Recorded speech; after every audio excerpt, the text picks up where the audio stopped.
Good day, Adams faithful. It is I, Rad King, Adam's humble servant, here to deliver my final sermon on the power armor of Fallout. We have seen T-51, Enclave power armor, and the entire T-series of power armor in past videos, and now it is time to look at all the non-conforming stragglers.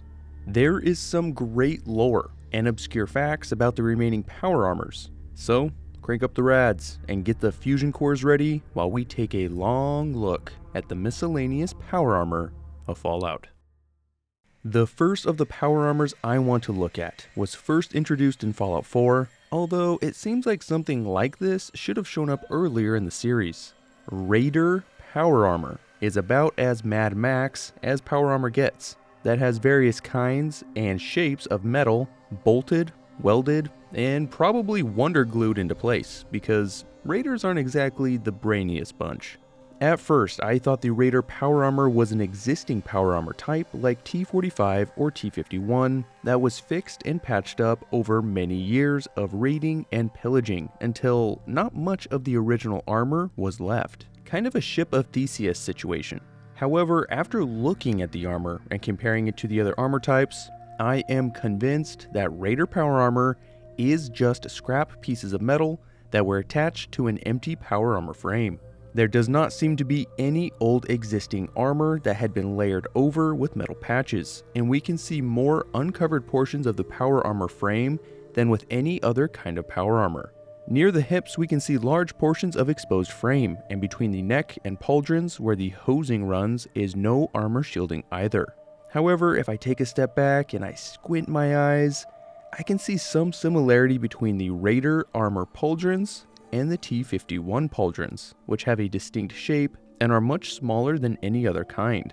For these reasons, I think it is most probable that Raider power armor isn't a patchwork of fixes to an existing armor, but its own creation, a number of salvaged pieces of metal that are attached by whatever means are available to the power armor frame.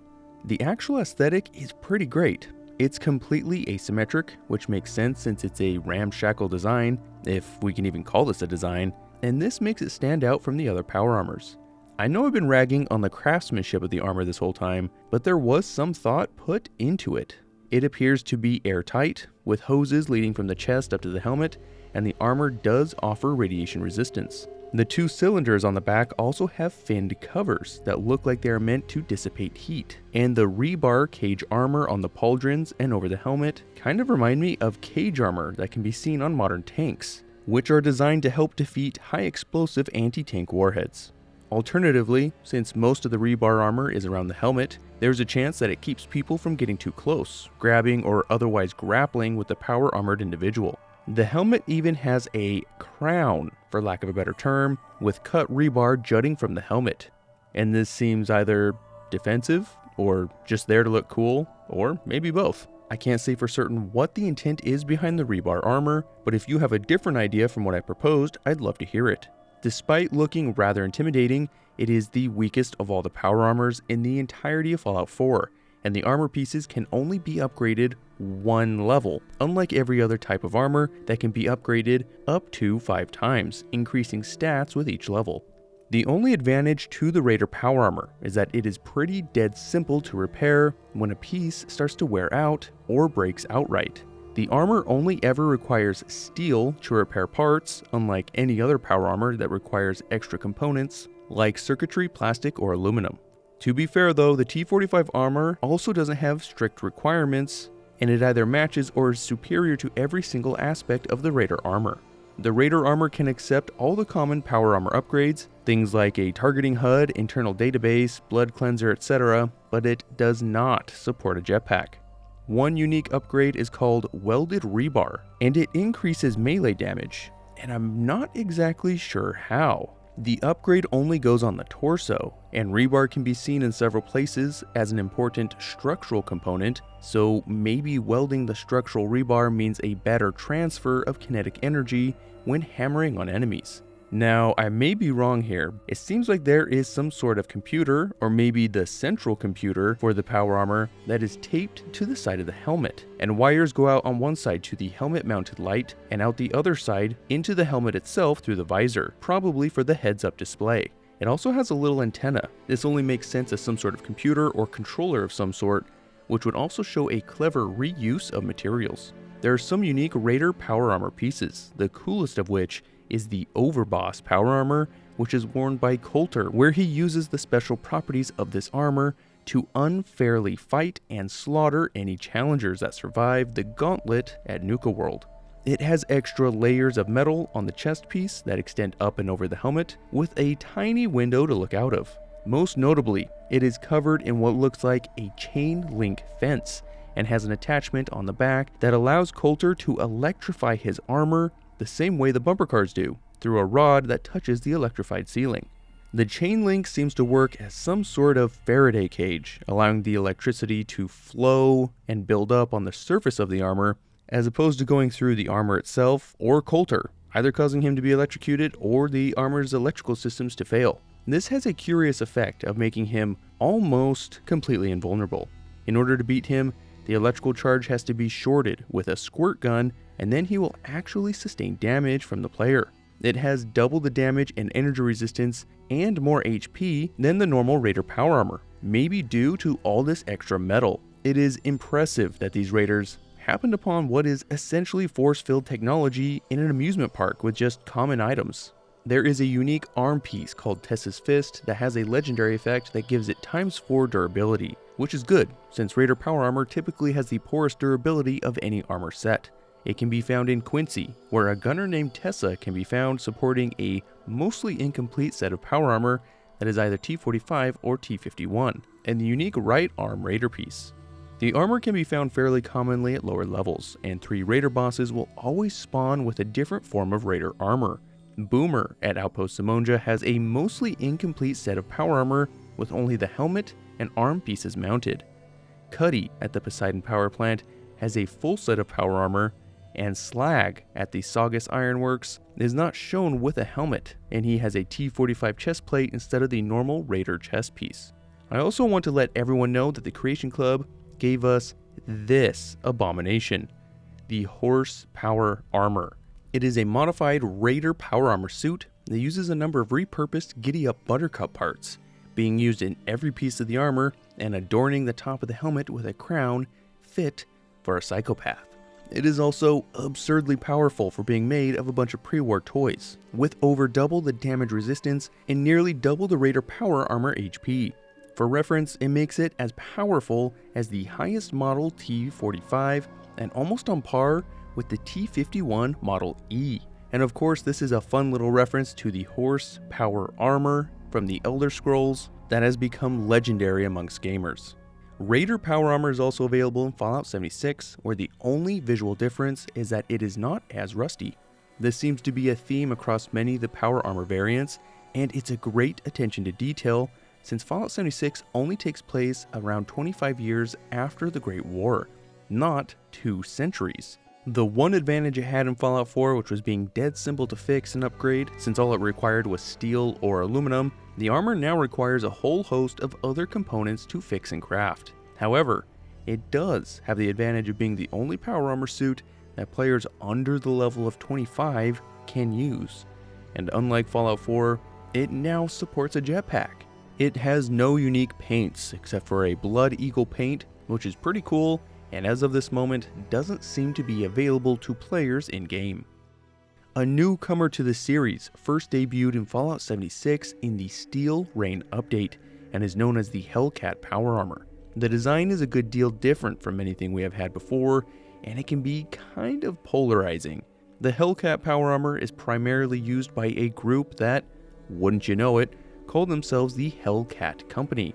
We know very little about the power armor itself, and much of what we know about the Hellcat Company is by connecting the dots and engaging in some speculation. That can wait a bit, and I don't want to get too far into talking about the Hellcat Company because I intend to go more in depth with them when I go over different groups in the Wasteland. The Hellcat power armor is rather bulky, looking quite top heavy with a cowl so large it makes the X-01 and advanced power armor in Fallout 2 blush. Also, once you see it, you can't unsee it, so I'm so sorry I have to do this. Down below the chest is some sort of apparatus with hoses going into it, and it looks like a small little helmet with a head. a visor of some sort, and then a respirator portion, even with 2 hoses coming out from either side. I love to think about this power armor as being used by 2 people, one standing on the shoulders of the other. In all seriousness though, one of the contextual clues we get about this armor is that it is used mostly by the officers within the Hellcat company, and this seems to be tied to a small reference in the pre-war portion of the beginning of Fallout 4. The news anchor speaks of the US 5th Infantry Division, who just before the Great War were fighting communists in the Philippines, using mechanized Hellcats. It was never clear exactly what that meant, since historically the name Hellcat has been used for both a World War II naval fighter and a tank destroyer. However, after the Steel Rain update, when the Hellcat mercenaries were added, we get to learn more about this group, who have a military hierarchy, a military logo, a military aesthetic, and they behave like their former soldiers. The connection between the Hellcat company, their power armor, and the news report in Fallout 4 do seem to be connected. The power armor even has the Hellcat logo on the right pauldron. The stats on the Hellcat power armor are interesting because the armor wasn't added as a clear upgrade to all other power armor variants, although it was added much later. The damage resistance is higher than T60 but lower than T51, and its energy resistance is inferior to almost all other power armor types. This power armor was really not built with energy weapons in mind, which, given the apparent lack of such weapons in Chinese hands, maybe this makes sense. One important aspect of the armor that can't be forgotten though, is that each armor piece reduces ballistic damage by 2% each. Combined, the whole suit with all pieces can reduce ballistic damage by 12%, which actually will give it greater damage resistance to ballistic weapons than every other power armor except T65. T65 is just OP as hell though. It is important to remember that this buff only applies to ballistic damage and is not an overall damage resistance buff, so bow weapons and missile-based weapons will bypass this advantage. Hellcat power armor is available to the player after the completion of the main quest in Steel Rain, where power armor parts can be crafted or purchased from the Purveyor. Maybe we will see more of this rare power armor type, especially seeing as the Hellcat company seems to get around quite a bit, being found and active in the pit shortly after the war, and later moving many of their operations down into Appalachia as they follow those sweet, sweet caps. In the middle of the US, a largely ignored part of the country within the Fallout series, Fallout Tactics shows us a unique power armor set that is used exclusively by the Midwestern Brotherhood of Steel. Where did it come from? Where did it go? Something Cotton Eye Joe. Really though, we are not given any indication of where this design first came from, but it is used only by the Midwestern Brotherhood, and even then, its use is restricted to paladins, one of the highest ranks within the Brotherhood. No other type of armor is seen or even discussed in game, and it is never given an official designation. The power armor is simply referred to as power armor in game. In the intro of Fallout Tactics, we see a power armor set that appears to be a mix of the Midwestern Brotherhood's armor, which I'm just going to call the Horned Power Armor, and T51. The helmet here looks similar to T51, particularly the lens shape, but the pauldrons are definitely from the Horned Power Armor. Later in the introduction, when it shows Brotherhood members in Chicago, where the game takes place, they can be seen very clearly using full Horned Power Armor sets. What does this mean?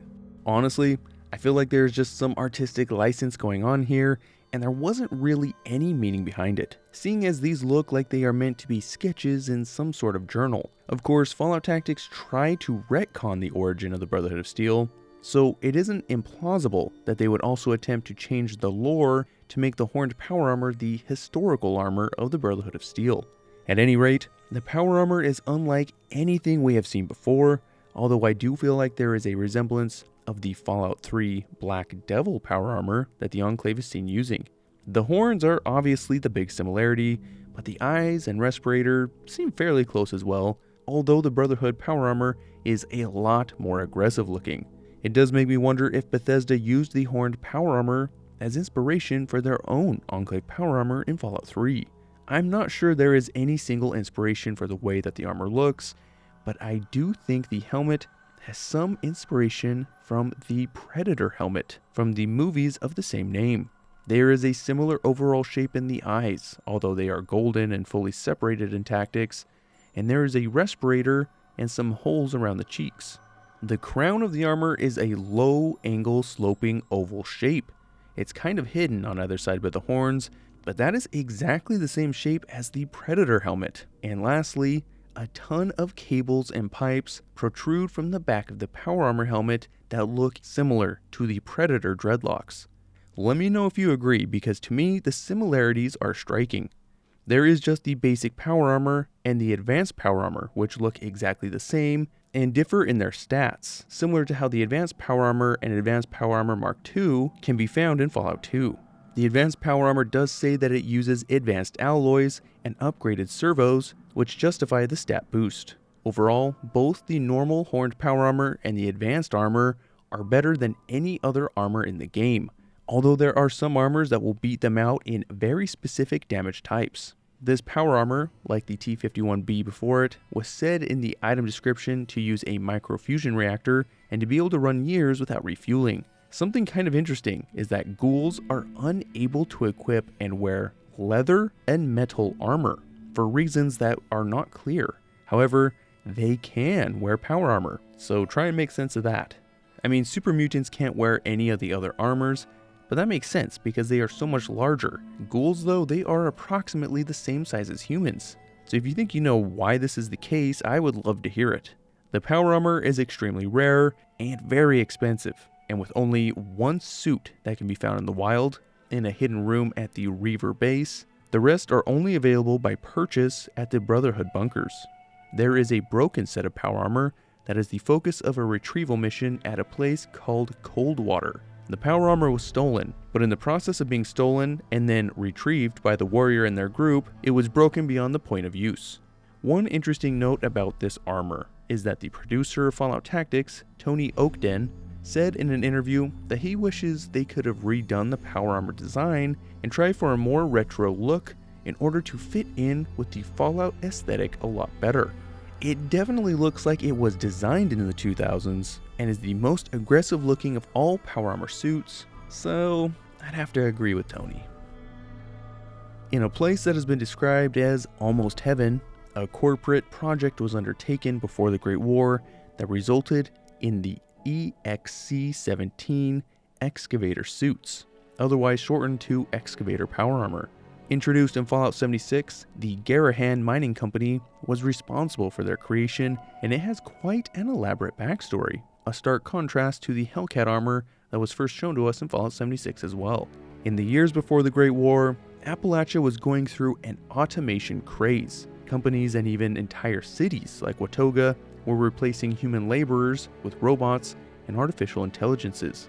Many people feared for their jobs and livelihoods, and amidst this new period of technology-induced paranoia, the Garahan Mining Company sought to create something that would empower human miners to mine more efficiently, while being better protected from the many dangers of mining.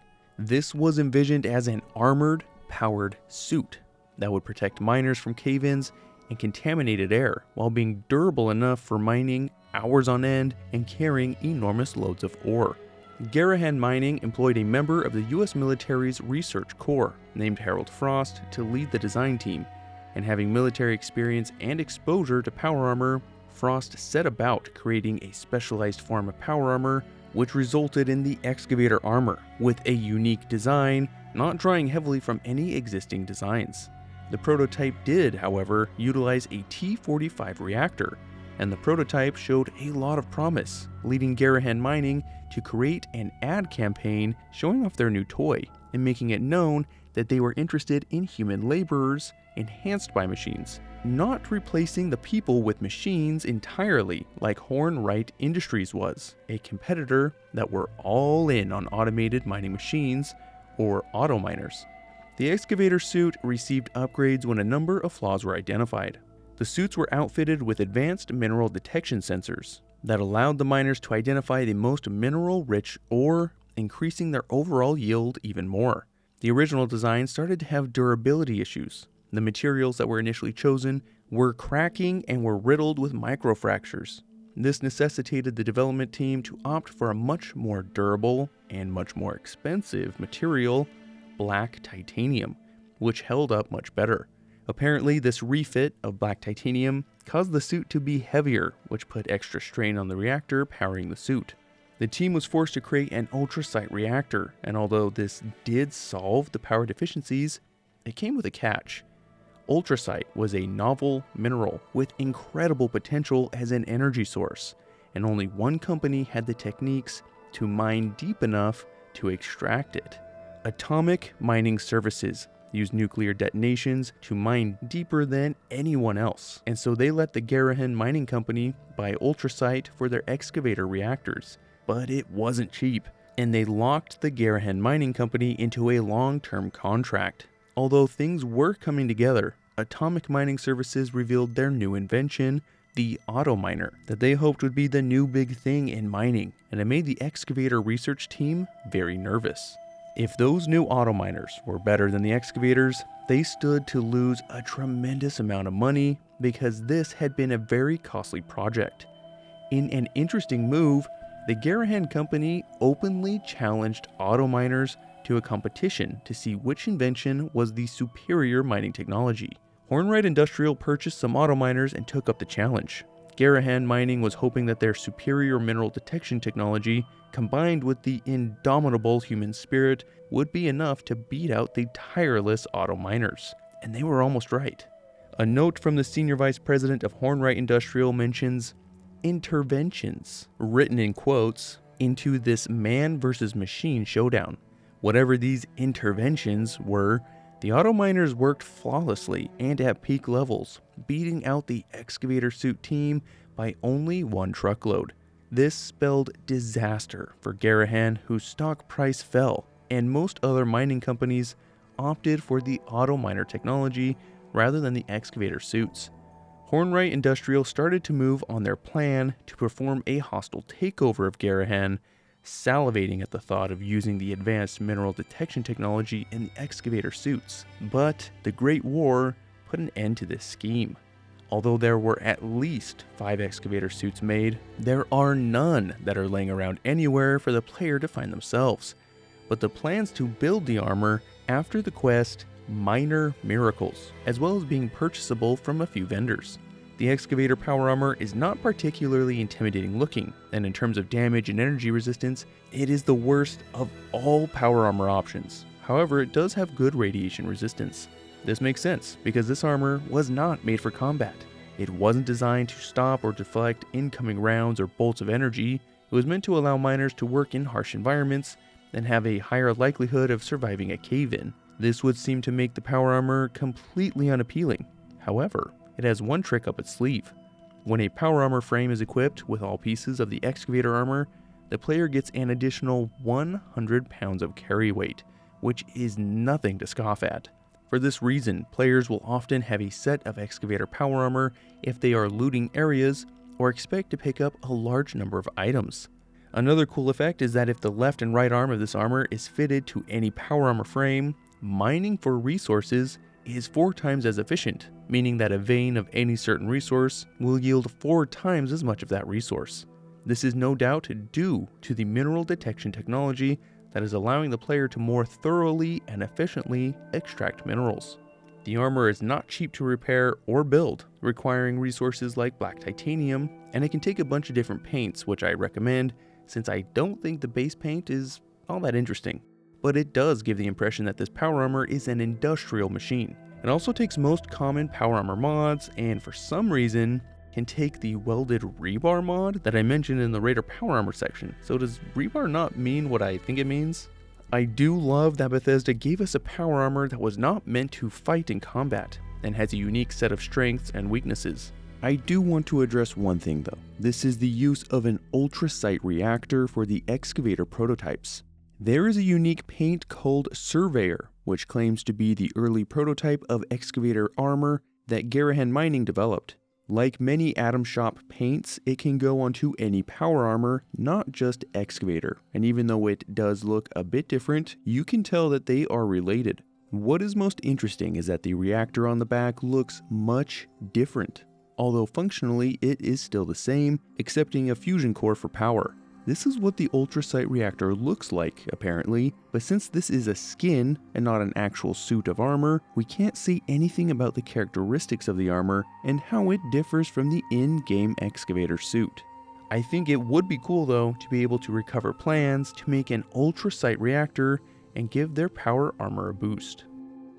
Alright, so this next one is technically not a power armor variant, but since Fallout 4, we wouldn't have any power armor without it. Power armor frames, or chassis, were a huge shift in how power armor was portrayed, and changed the way that the players interact with it. In all previous games, power armor was another inventory item, just like clothing, armor, or a weapon, just a lot heavier. Then Fallout 4 came around and turned years of power armor precedent on its head with power armor frames. The frames are much more like a vehicle. They can't be thrown around on your back or in your pocket anymore, and they are much larger than the average person because they open up and the user steps inside the armor. The power armor frames can be used without any armor equipped, and they still provide a benefit to the player. It has 60 damage, energy, and radiation resistance, which isn't amazing. It is lower than heavy leather armor, so, we're not breaking any records here.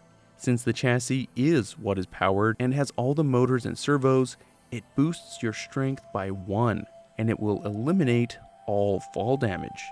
Anyone who has used power armor in Fallout 4 knows these effects well, and it makes sense that it is the power armor frame that makes this all possible, and not the armor plating that is on top.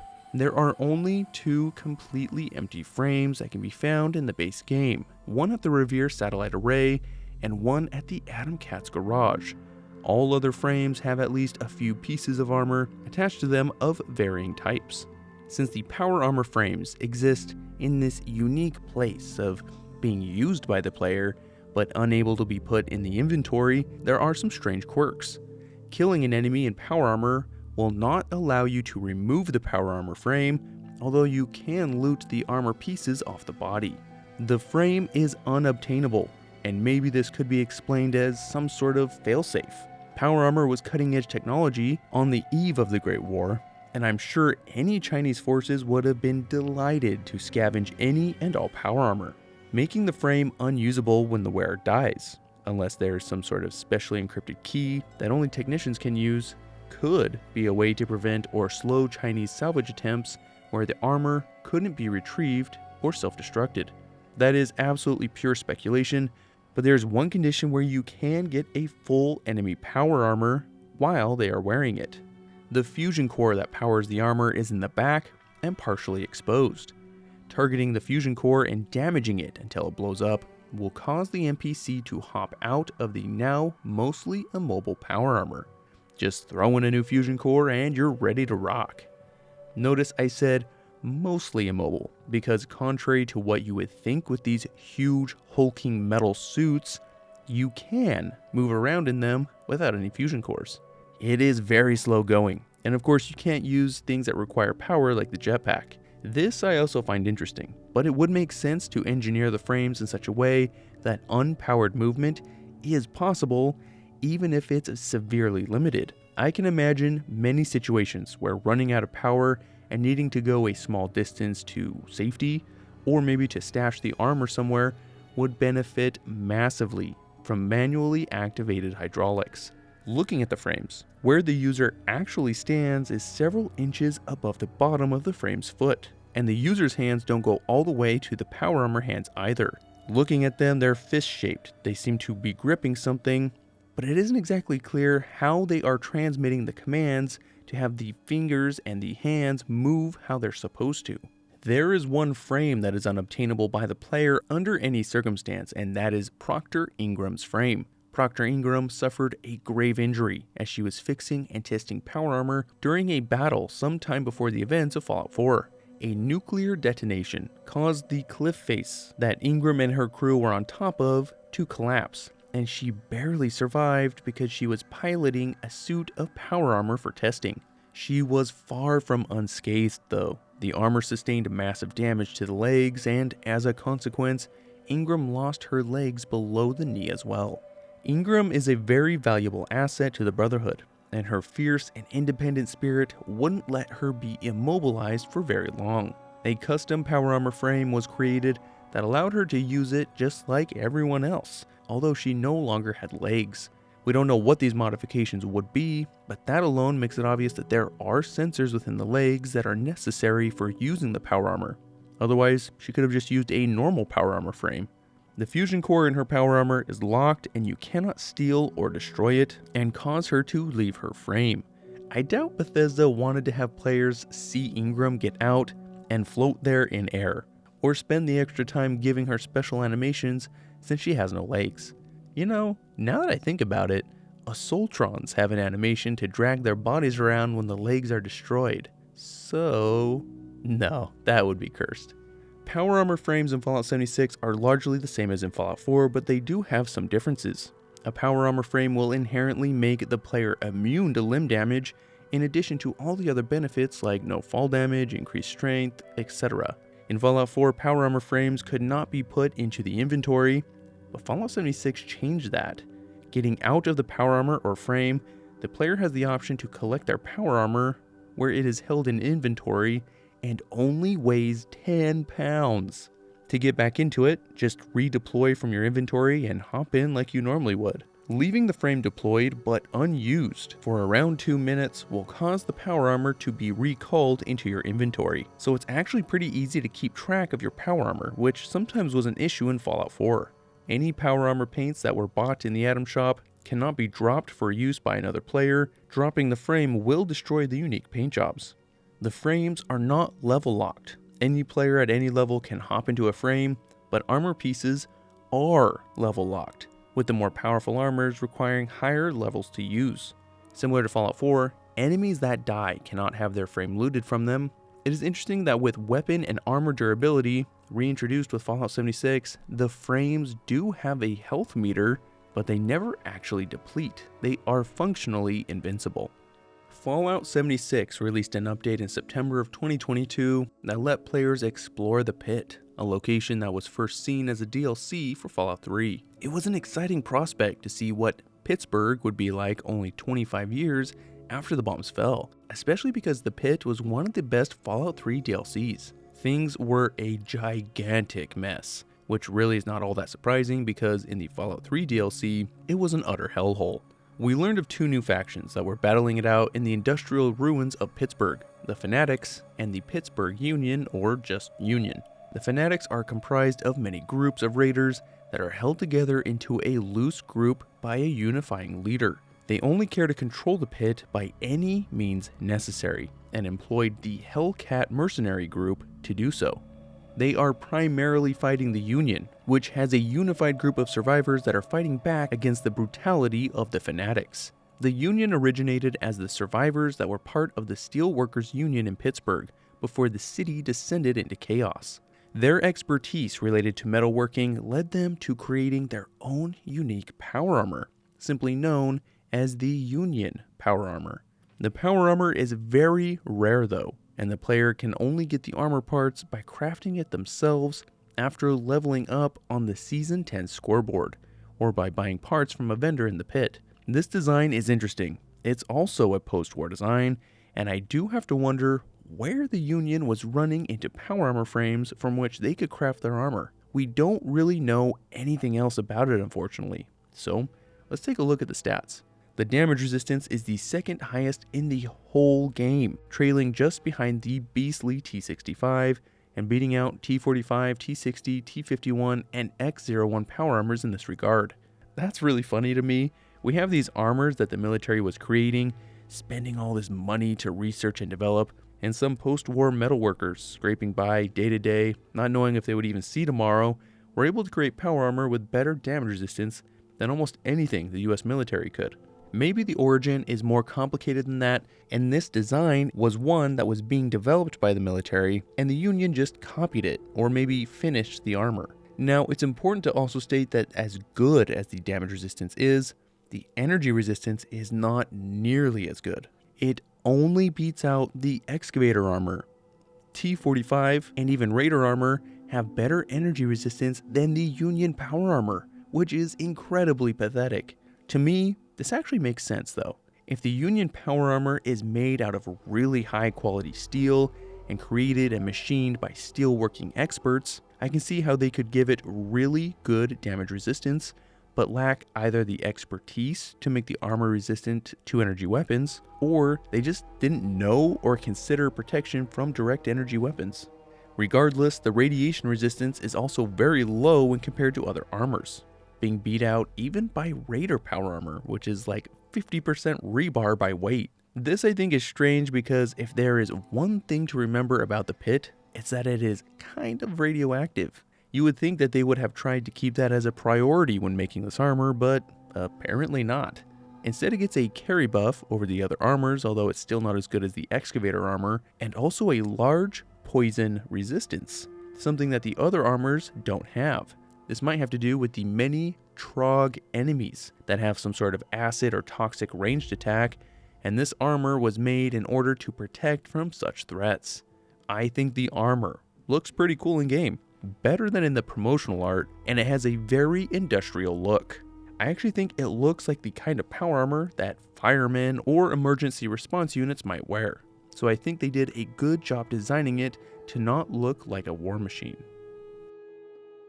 Fallout Brotherhood of Steel, let's go! This masterpiece of a game has only one kind of power armor in it, just plain old power armor, and another more powerful version called Advanced Power Armor. That follows a pattern established with Fallout 2, was also done in Tactics, and so the tradition carried over into Fallout Brotherhood of Steel, which was the next game to come out chronologically.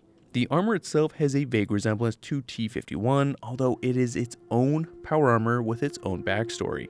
The armor was developed in the pre-war by Vault-Tec, who wanted to have their own kind of power armor, as well as advanced weaponry, in order to assist the surviving elements of Vault-Tec and the members of the Secret Vault to better survive in the post-apocalypse. It isn't clear why Vault-Tec didn't acquire T-51, since they were so intertwined with the US government, they almost seem like their own department. Maybe they deemed the current offerings insufficient, and decided to use their own development teams to make something better. Naturally, it is the best armor in the game, and isn't seen or encountered until the end of the game, when the player discovers the Secret Vault. 3 suits can be purchased at the Secret Vault, and 1 suit can be found in a locker, so you penny pinchers can get a hold of a suit too. One interesting thing is that before, power armor was considered an entire unit. Even the helmet. The armor was not divided up into its constituent parts. In Fallout Brotherhood of Steel, however, the entire armor is considered 4 main parts: the power armor, the power helmet, power gauntlets, and power boots. The power armor also seems to look drastically different depending on the sex of the player. The male version looks like what you would expect, while the female version is very pared down and accentuates feminine characteristics. I guess I shouldn't be surprised though, since this is the first Fallout game to implement boob physics, but it just seems unnecessary to change the armors so much between the 2 sexes. The advanced power armor looks the same, like all the games before it, and is about a 10% increase in protection over the basic model. Alright, I did my due diligence. Can I get out of here now? I hope you're sensing a trend amongst these power armor variants that we're looking at here. Fallout 76 has a lot of them. This next one is no different, although it should look pretty familiar. Ultracite power armor has an interesting backstory, as it is only possible to produce in Appalachia, as far as we know. This is because this power armor relies on ultracite. A unique material that was discovered and exploited by the pre-war mining companies in West Virginia. Ultracite is radioactive, and likely due to that, it glows a yellowish green color, but it seems to develop in hard crystals that are a dull gray when the glow isn't shining through. This material was first discovered by the atomic mining services that we spoke of when talking about the Excavator armor, and they found ultracite by detonating nukes at the bottom of old exhausted coal seams. This let them get to depths that no one had yet reached, and that is where this precious resource is found. It is used primarily as an energy source, and despite looking like a crystal of quartz or a chunk of glass, it is burned in order to release its energy. Not the most elegant way to extract energy, I suppose, but if it works, it works. The potential energy within ultracite is so potent that it started to be in heavy demand, where it was used to power the Excavator power armor reactor, as well as used in a refitted Poseidon energy plant. After the Great War, however, another group saw a different use for ultracite that didn't involve burning it for fuel. The Brotherhood of Steel had an Appalachian chapter start up not long after the events of the Great War, when Roger Maxson, the founder of the Brotherhood of Steel, made radio contact with Elizabeth Taggarty, a commander of a unit of U.S. Army Rangers. This isn't the story about the Appalachian Brotherhood, I will save that for another time, but in the back and forth between the West Coast Brotherhood and the Appalachian chapter, the presence and potency of Ultracite was discussed, and the West Coast Brotherhood saw potential using the material in the construction of a new kind of power armor. The designs were created by the West Coast Brotherhood of Steel, and the finalized schematics were transmitted to the Appalachian group for them to follow and create themselves. There were some problems, like with coolant leaks, but the Appalachian Brotherhood just didn't have the time, manpower, or resources to fully build this Ultracite power armor before they were exterminated by the Scorched Plague, like many of the other groups that had survived the Great War. As such, the only Ultracite power armor that can be found is the armor that the player can create, and the plans to craft the power armor are obtained after finishing the main Brotherhood questline. The stats on the armor are solid. It has stats very similar to T-51 power armor, which it is clearly based off of. It almost has the exact same damage resistance, 60 less energy resistance, and almost 100 more radiation resistance. I would guess that the dip in energy resistance is because of the replacement of the ablative silver layer that the T-51 had, that was purpose-built to help reflect direct energy weapons. I say this because the base Ultracite armor is a distinct blue color, not the metallic gray, green, or blue of the T-51 that we know has this special coating. It trades weaker energy resistance for greater radiation resistance, which doesn't make it superior to T-51, just specialized in a way that would make the player consider where they are going and what they are fighting before choosing what armor to use. Of course, this armor requires Ultracite to craft and repair each type, which can make this a demanding power armor to keep in tip-top shape, but it can be rewarding. Also, this armor, like the Excavator and Raider power armor before it, can accept a welded rebar mod. What does this mean? I like the look of the armor. Every single piece is different in some way, but it is very clear that it is derived from T-51. My favorite part would be the splitting of the eye slit into two distinct pieces and cleaning up the respirator part of the helmet, and I think it can look pretty sick with some of these different power armor paints.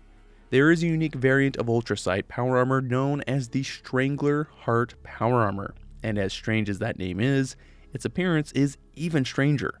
It is a suit of Ultracite power armor that has been overgrown by strangler vines, moss, and other vegetation, and as such, it has its own unique effects that set it apart.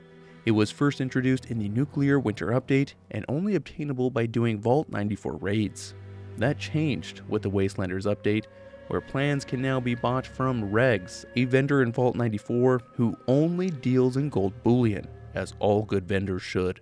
The vegetation adorning the power armor is a paint that can only be applied to Ultracite armor, so you can actually remove it and it will look just like a normal suit of Ultracite, although this wasn't always the case.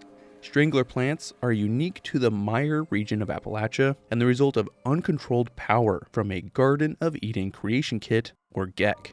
Vault 94 was equipped with a GEC, as well as seeds and a lot of other research equipment to run agricultural experiments. At a certain point after the war, a group of outsiders were welcomed into the vault, where they took advantage of the overly trusting vault dwellers and ransacked the vault.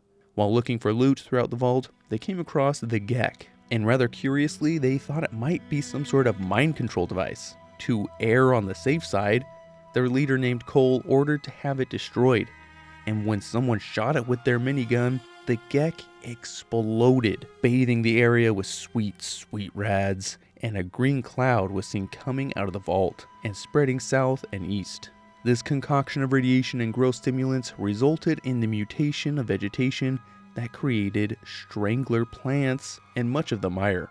Stranglers consist of numerous strong vines that have a proclivity to grow just about anywhere, but have a preference for living organisms, and they are all controlled by a strangler heart. Some Enclave research into stranglers found that they can induce euphoria when they get a hold of a person, and they will even experience, quote, incomprehensible voices. The Strangler heart can control organisms, usually mirelurks or feral ghouls, and only until the heart itself is destroyed will the organisms no longer be under the Strangler influence. So at some point, someone in a suit of Ultracite armor fell victim to the Strangler vines, and someone was able to recover the armor and use it like normal. Unfortunately, we can only guess the backstory for what this suit is, and I have a couple questions. Why does a guy from Vault 79, which isn't related to Vault 94, or the Strangler heart plants, sell this armor? How does he have plans for a power armor developed by the Brotherhood that was never actually built? How do you craft an armor that is covered in Strangler vines? Do you make the armor and then leave it in your nuclear garden for a few days? The Strangler heart power armor has very similar stats to Ultracite power armor, which makes sense. The energy and damage resistance are the same, and the Strangler heart gets a radiation resistance boost to 500, which is the highest of any power armor. It also causes the player to do acid damage when attacking or simply being close to an enemy. This additional acid damage used to stack and could really deal impressive damage, but that has since been patched out. The crafting requirements are steep. After buying the plans for each part with gold bullion, they require a legendary module, even though none of the parts themselves are legendary, and they also require a novel material called Vault Steel. Previously called Vault 94 Steel, this is only attainable from Purveyor Murmurg, being bought with scrip, and the materials cannot be dropped, although it isn't clear why this metal is so special. Is this the metal that was used in the vault construction, and therefore a special alloy? If this is Ultracite power armor, why don't we use Ultracite in its construction? I have to admit that while I think the idea is cool, and it is definitely a unique power armor, it is also frustrating on so many levels. And with that, we have gone over every single kind of power armor in the series. But if Fallout 76 does what Fallout 76 does best, I'm sure we'll be seeing new power armor in the not so distant future. Until then though, this will have to do. And now I'm leaving you, but not before thanking my patrons and YouTube members that, I'll be honest, I take you for granted. If you like what I do, I would love the support, whatever that looks like.